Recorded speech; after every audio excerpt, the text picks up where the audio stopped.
नमस्ते, प्रणाम, स्वागत करती हूँ अपने यूट्यूब चैनल पर। आप लोग के सामने एक माटी कोड़ गीत सुनाने जा रही हूँ। आप लोग सुनिएगा और कमेंट बॉक्स में बताइएगा। हमारे वीडियो को लाइक, सब्सक्राइब, शेयर जरूर करिएगा। ननदी माटी का कोड़ाई नेगवा मांगेली, ननदी माटी का कोड़ाई नेगवा भारी मांगेली, ननदी माटी का कोड़ाई नेगवा भारी मांगेली, नंदी हार मांगेली, ननदी झुमका मांगेली,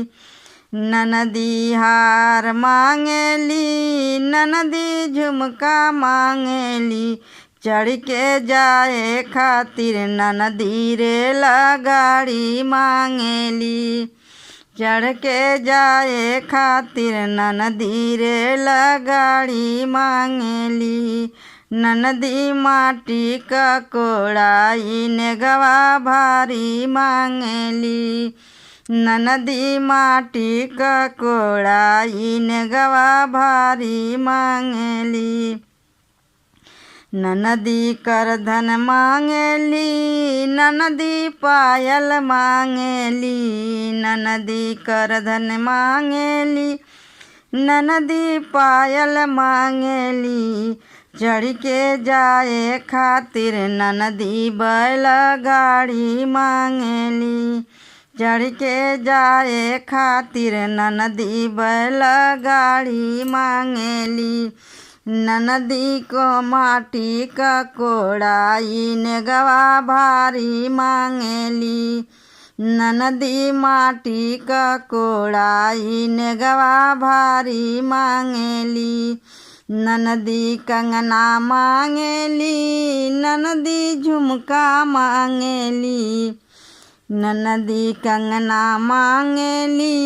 ननदी मुनरी मांगेली, चढ़ के जाए खातिर ननदी घोड़ा हाथी मांगेली, चढ़ के जाए खातिर ननदी घोड़ा हाथी मांगेली, ननदी माटी का कोड़ाई नेगवा भारी मांगेली, ननदी माटी का कोड़ाई नेगवा भारी मांगेली,